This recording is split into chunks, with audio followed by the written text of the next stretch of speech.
Welcome. So, dancehall artist Silk Boss is back in the spotlight after recently, being ousted by his manager, who accused him of being disloyal and being a gal clone. You know what I mean? A fool for women.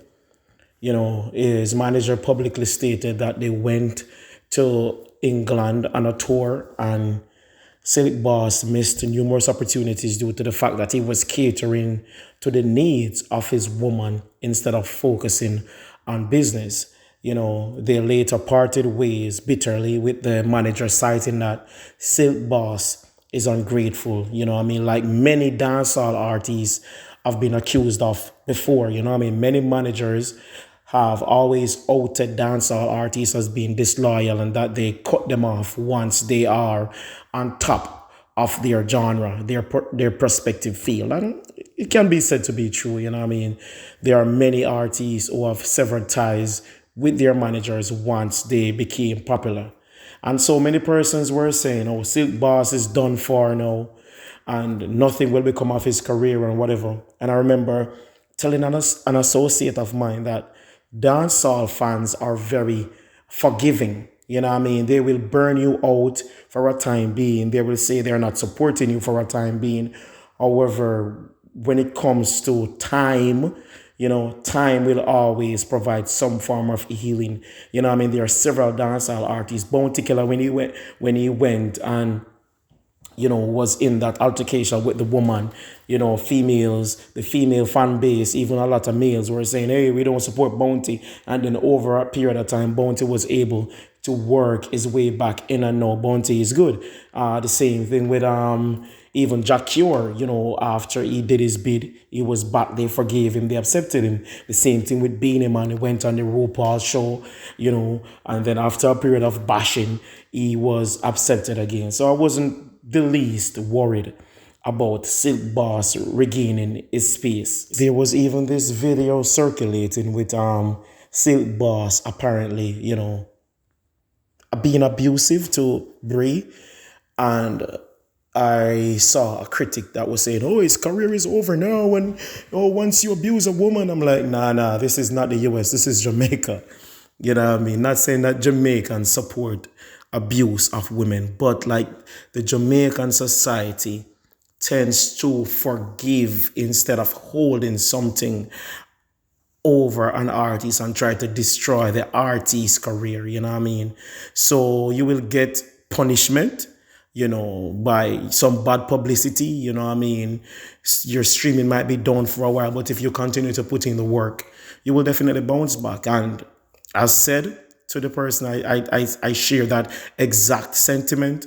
And as you can see, that was the least that Silk Boss had to worry about through the entire debacle. The most he had to worry about was the sex tape. Everybody was talking about the sex tape, but no one was talking about the fact that there was this other video that that he appeared to be abusing Brie in. And it's so weird to see the way that he got back himself into the favor of the Jamaican public. They weren't there for him when his manager dissed him. They were saying, "Oh, he's over now. He's gonna flop." But guess what? He released a sex tape. Granted, persons were saying that the sex tape is lame and all that, and the girl was faking and his strokes were not hitting her spot properly.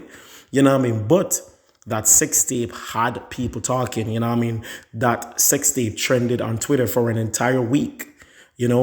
I've never seen an artist fuck his way back into the hearts of the Jamaican fans. And that's exactly what he did, literally. So he was on stage after that.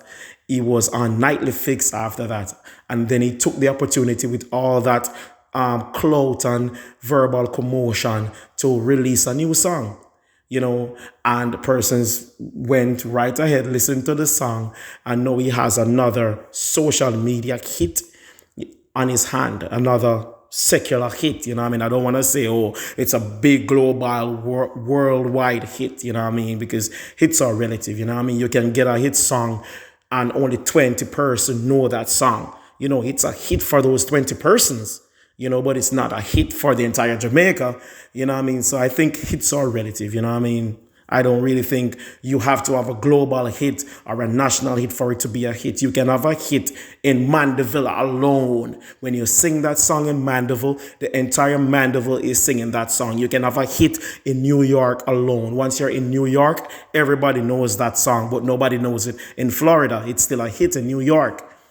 So he has a hit song on his hands due to the fact that he was able to garner fans from the negative publicity and get them talking. And that is why people will tend to say negative publicity or positive publicity, it's still publicity. It depends on how you are able to turn that and channel that publicity into streams, use that publicity to sell your brand, etc.